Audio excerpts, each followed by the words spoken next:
Assalamualaikum warahmatullahi wabarakatuh. Bapak Ibu hebat, saya Nurmala Gani SPD, guru kelompok bermain Al-Islah. Dalam kesempatan ini, saya ingin berbagi pengalaman mengenai praktik baik, cerdas, ciptakan, eksplorasi, ragam, diferensiasi, aktif dan seru di kelompok bermain Al-Islah. Bapak Ibu hebat, KB Al-Islah adalah sekolah penggerak angkatan 2, lembaga pendidikan Islam yang berlokasi di Kota Tengah, Kota Gorontalo, yang terbagi dalam 2 rombel. Tantangan terbesar saya mendampingi anak-anak yang aktif dalam proses pembelajaran tidaklah mudah. Tantangan yang saya hadapi saat mencoba menerapkan pembelajaran diferensiasi adalah keraguan apakah saya bisa memenuhi kebutuhan setiap anak di kelas. Mengingat jumlah siswa yang cukup banyak dan keterbatasan waktu. Selain itu, saya juga khawatir apakah anak-anak akan merasa nyaman dengan cara belajar yang berbeda-beda.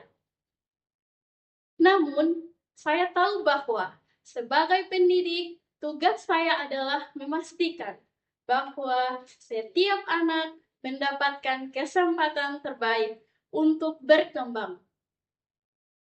Sebagai seorang pendidik, saya menyadari bahwa setiap anak adalah individu yang unik, dengan kebutuhan, minat, dan kemampuan yang berbeda.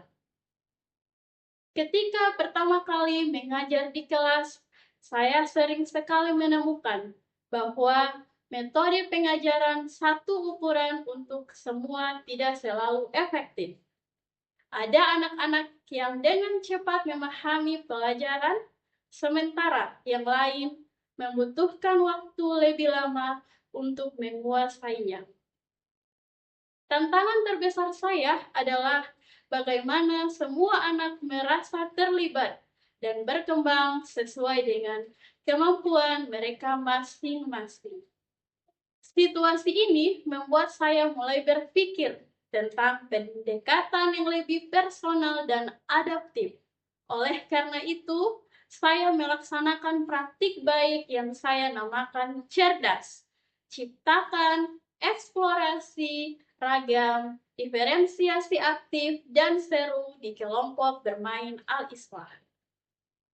Saya mempelajari konsep pembelajaran diferensiasi yang menekankan pentingnya merancang pembelajaran yang disesuaikan dengan perbedaan individu anak-anak. Dengan semangat untuk menciptakan kelas yang lebih responsif terhadap kebutuhan anak, saya mulai merancang kegiatan belajar yang bervariasi. Saya menggunakan cerita bergambar dan metode bercerita secara lisan. Dalam kegiatan seni, saya memberikan kebebasan bagi anak-anak untuk memilih alat dan bahan yang mereka sukai, sehingga mereka bisa mengekspresikan kreativitas dengan cara yang paling nyaman bagi mereka. Saya juga mulai mengelompokkan anak-anak berdasarkan minat, terutama dalam membuat sate buah pada kegiatan ini. Yang sebelumnya pembelajaran dimulai dengan pembelajaran Quran ke khasan sekolah kami. Setelah itu, masuk pada kegiatan sentra. Saya juga memanfaatkan teknologi dengan memperlihatkan video interaktif tentang cara menanam sayuran dan manfaatnya. Sebelum proses pembuatan sate buah, anak memilih buah apa yang mereka sukai. Sehingga saat melakukan proses membuat sate buah, mereka terlihat senang. Dari proses memilih buah yang mereka sukai, memotong buah, sampai dengan membuat sate buah. Dan yang terakhir, mencicipi atau memakan buah yang sudah dibuat sendiri. Bapak dan Ibu guru hebat, saya dan rekan sejawat sepakat untuk menerapkan kolaborasi yang lebih terstruktur. Setiap minggu, kami mengadakan pertemuan untuk membahas perkembangan anak, mengevaluasi metode, merancang langkah selanjutnya.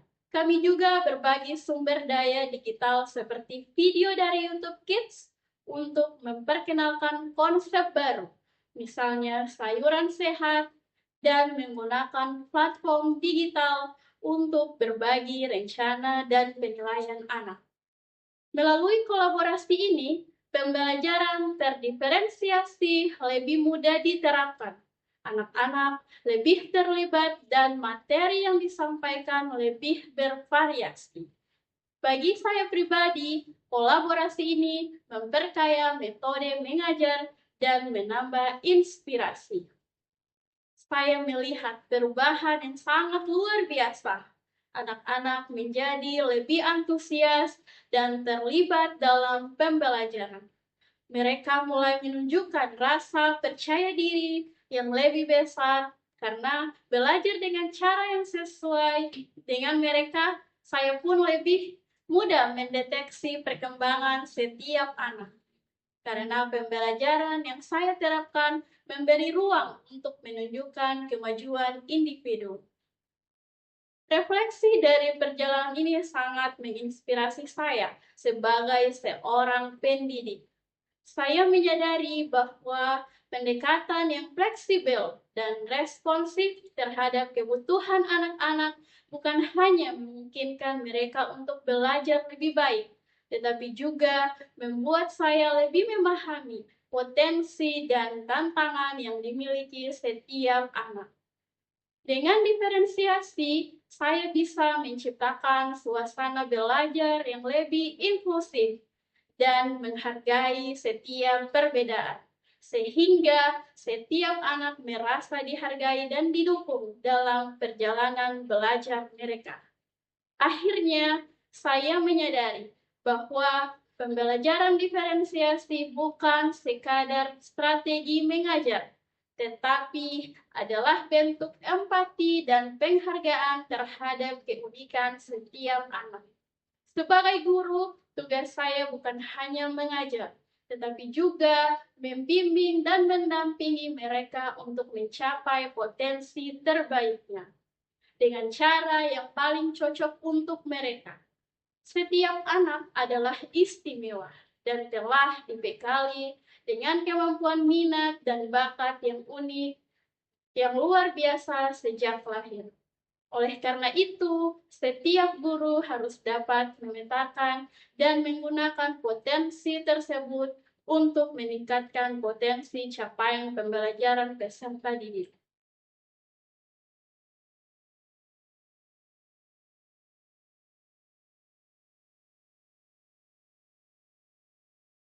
Assalamualaikum warahmatullahi wabarakatuh. Ibu Nur Malagani, beliau adalah guru yang sangat baik kinerjanya.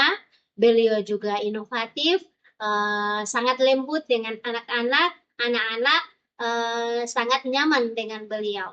Demikian dari saya. Terima kasih. Assalamualaikum warahmatullahi wabarakatuh. Bismillahirrahmanirrahim. Assalamualaikum warahmatullahi wabarakatuh. Berbicara tentang sosok seorang Ibu Nurmala Gani yang biasa kami sapa dengan Ibu Guru Mala. Beliau adalah sosok seorang guru yang sangat baik.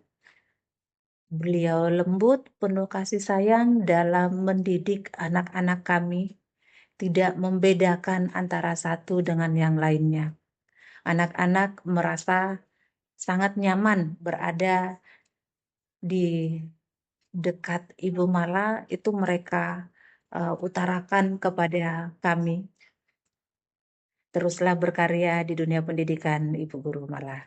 Assalamualaikum warahmatullahi wabarakatuh.